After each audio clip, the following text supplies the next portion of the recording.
What a chump. Can't you see what we're walking out on? The grind. 365 days a year. How many are there? 36. Counted them myself. 36! But last year I had 37! God, place is a mess. Mess? You're worried about a little mess? There's nothing here a little spit shine wouldn't fix. I ought to kill you right now. Not a very private place for a murder.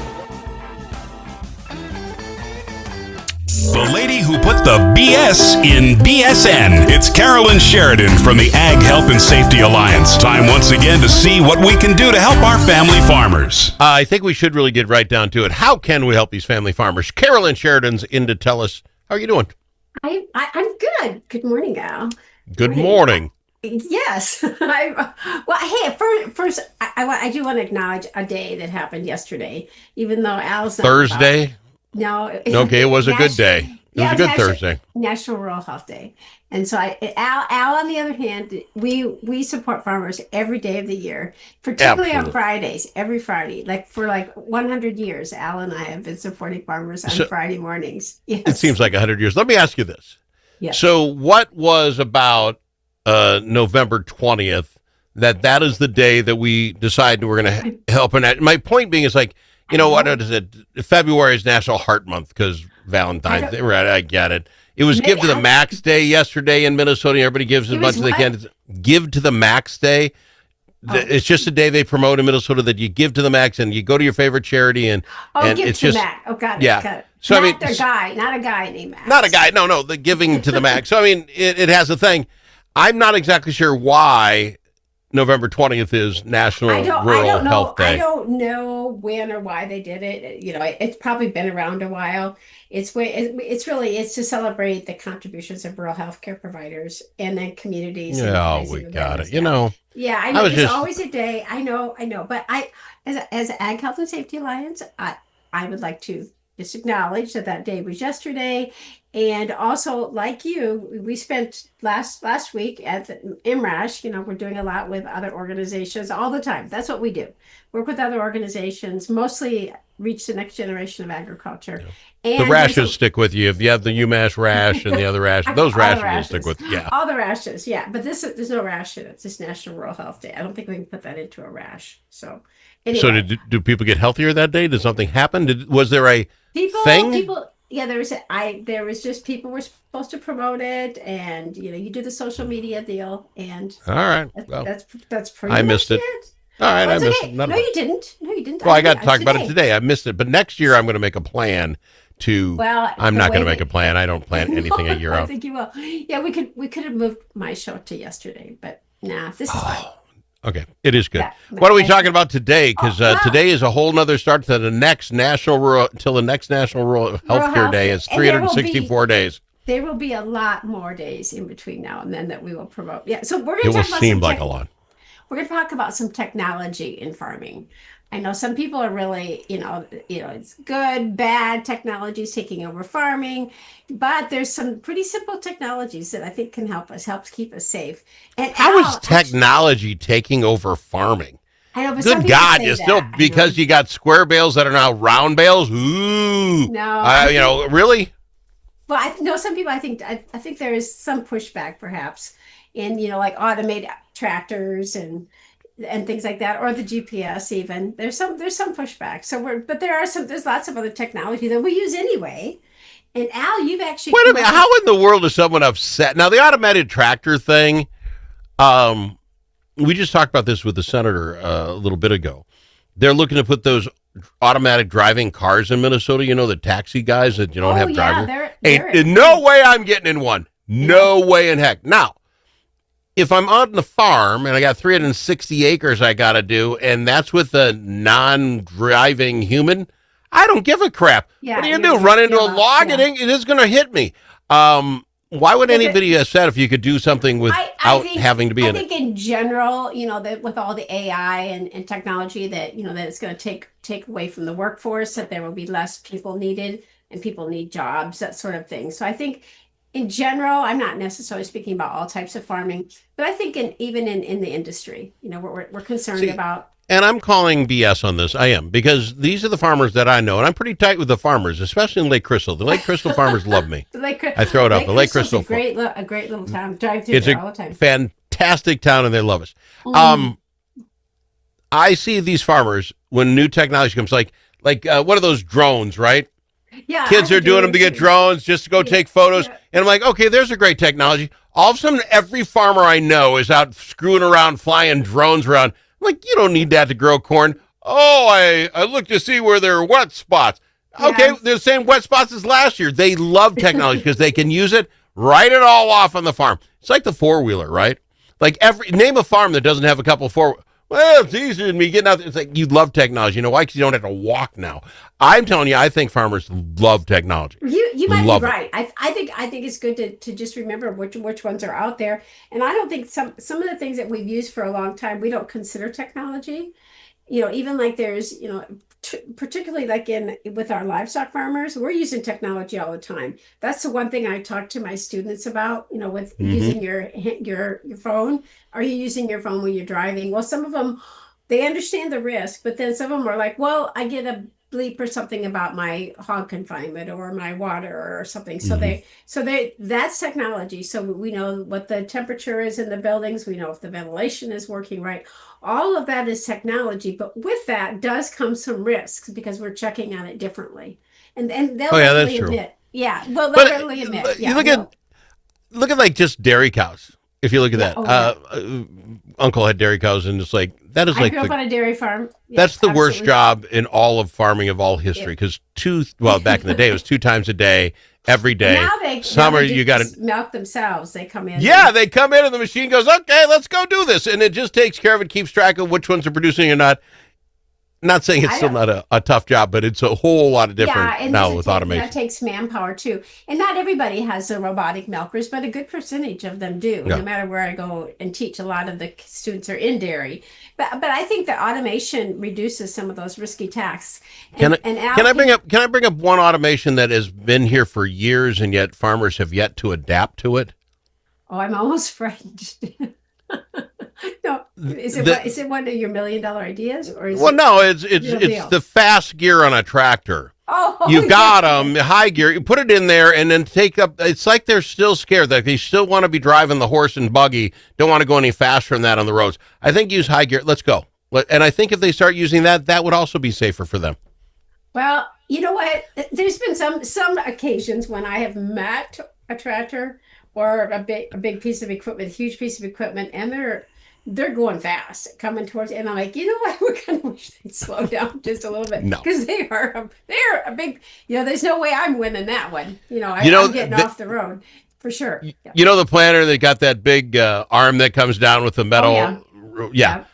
There is no way, and I'm declaring this rule now. No way a farmer could ever let me drive that on the road. I could not help myself just dropping her down and scaring somebody and see if I can get it up in time that it doesn't hit.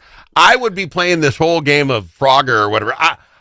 That would be so much fun. I couldn't. No, never let me drive one. I think that would happen maybe just once or twice, and then you might be looking back at us out of the jail cell or something like that. But how do you control yourself? That'd be so much fun. That's why you're not a farmer. Yeah, that's a good point. So actually, Al talked about one. You said when we talked about grain entrapments, and you're like, why does something get up there and just remote control cars? Zing, zing, and there is that. So that's a technology that I'm really fully behind, because we get breaking up that corn. So that's another one that's technology, certainly has a good use, and I'm glad. I'm very happy to hear that those are out there. That will save lives for sure. It would save a lot of farmers a lot of hassle. When you're driving your truck and you're driving down the road and you got to go somewhere and you're listening to your favorite radio station, like this one here, and then it fades out because you're getting too far. Yeah, you're getting too far, and then you got to find the next station that has the Al Travis show, and it's a pain. Between here, you can get all this with technology, farmers. It's the Al Travis show. Get it right there on the YouTube, and you can just download it, listen to it on your phone, and then it never goes out. You just got it in there. See, that's technology that'll keep farmers very happy, in my opinion. We could get others, but we got to go to break first. Is that fair? Oh, and we'll be right back because we have some more wearable technology. Wearable.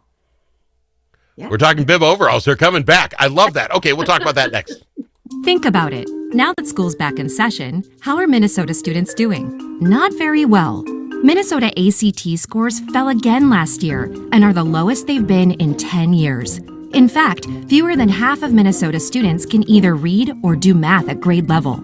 Think about it.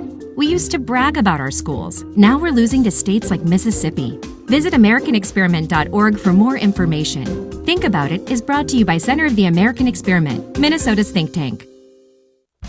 Do you have a closet full of old videos, photos, slides, or films? Regain that space and preserve those memories for future generations. Visit archivinglifemedia.com or call 952-829-8018. See how safe and simple it is to digitize all your media. Gain peace of mind knowing that all those important memories will be saved and can be seen and shared again. Do it today. Check out archivinglifemedia.com or give them a call, 952-829-8018.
It's nice to know a guy that knows a guy. Al Travis. I know her. She's Carolyn, Sheridan's Ag Health and Safety Alliance. I have just what might be the next $1,000,000,000 idea. I would take breaks for a while. Get my journal out. Please. This one's going to be good, and it comes from the golf world to the farmers, as I'm a giver in the golf world. You can go to a golf course just about anywhere in the country now, and literally it's mapped out. You got the GPS. You know within feet of where your golf cart is in the planet, right? Oh, so the really? Technology, you didn't know that? Oh, yeah. There are carts that you go on some golf course, and if you go out of bounds, and sometimes I have to do that because that's where my ball is, and you go to certain areas, the golf cart will shut off. It'll say you're not allowed in there. Oh, yeah, it's crazy. So anyway, they know where they're at. And here's my point. Oh.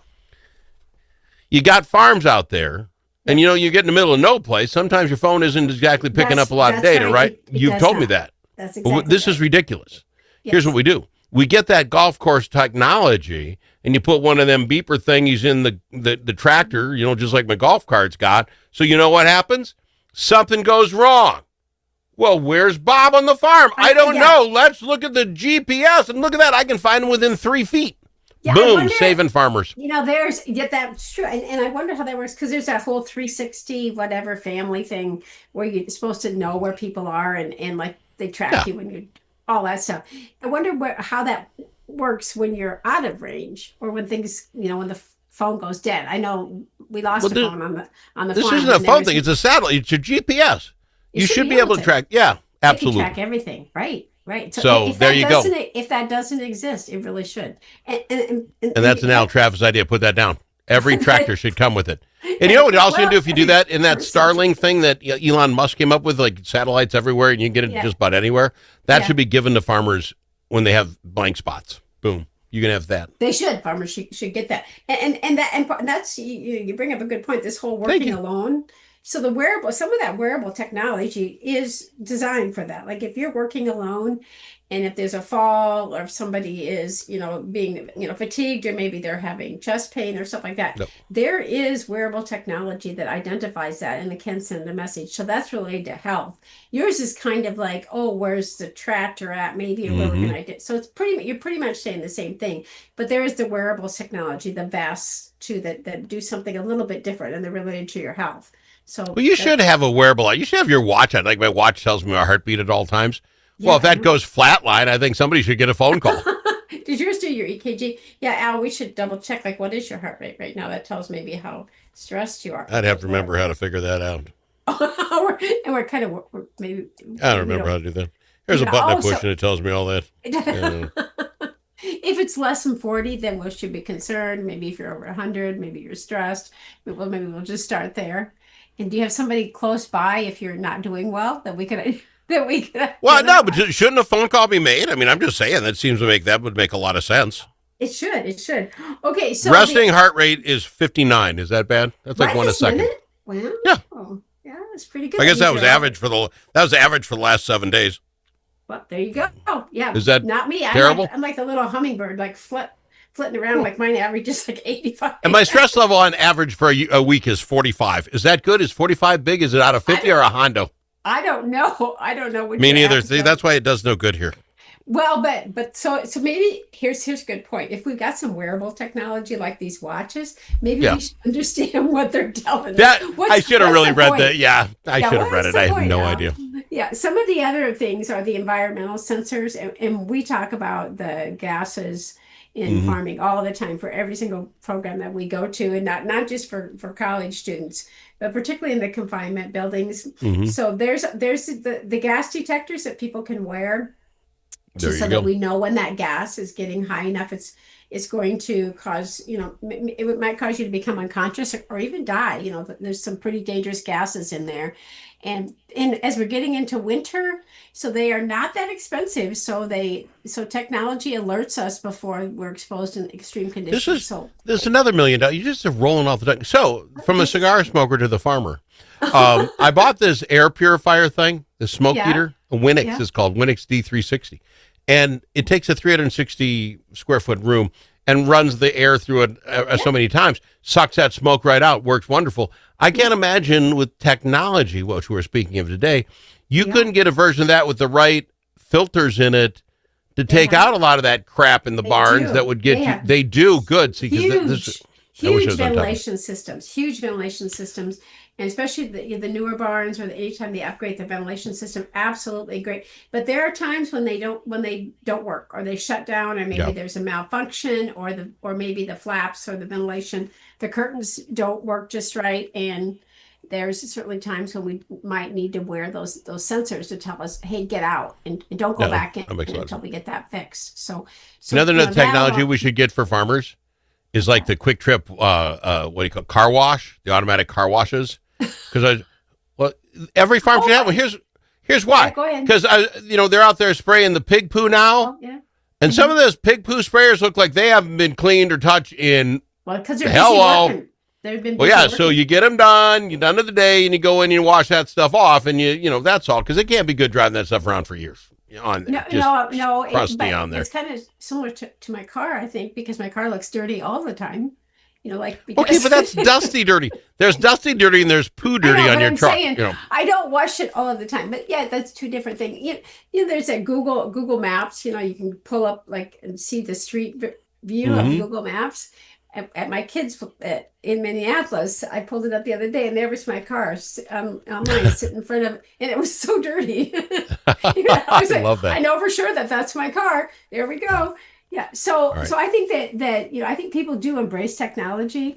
I think we just need to remember that there's maybe some additional technology we can use that might save our lives, might be something that we could consider. Yes. All right. So, you have a list of this somewhere on your website or something that somebody could take a look at, including the new $1 million ideas I threw out today? We need to put Al's new $1 million ideas out there. Well, first we should probably patent them. Oh, that'd be a good idea. It's okay. I throw these out. Go make $1 million. Just give me credit. Just say, hey, and Al Travis came up with this. I'd be fine with that. Yeah. And if you have an app, if you have a wearable app, like Al and I have these watches, and then we don't really necessarily know what that means. Understand the app. How about that? Okay. Remind me to share a great story about my great-great-grandfather who invented a pig serum 100 years ago that helped family farmers. We'll have to talk about it. I don't have any time, but remind me next week to talk about that. Next week, I'm writing it down. Yes. Great-grandpa pig serum from Al Travis. We'll talk about it after this. I got to go. You too. Thanks. It's Carolyn Sheridan's Ag Health and Safety Alliance.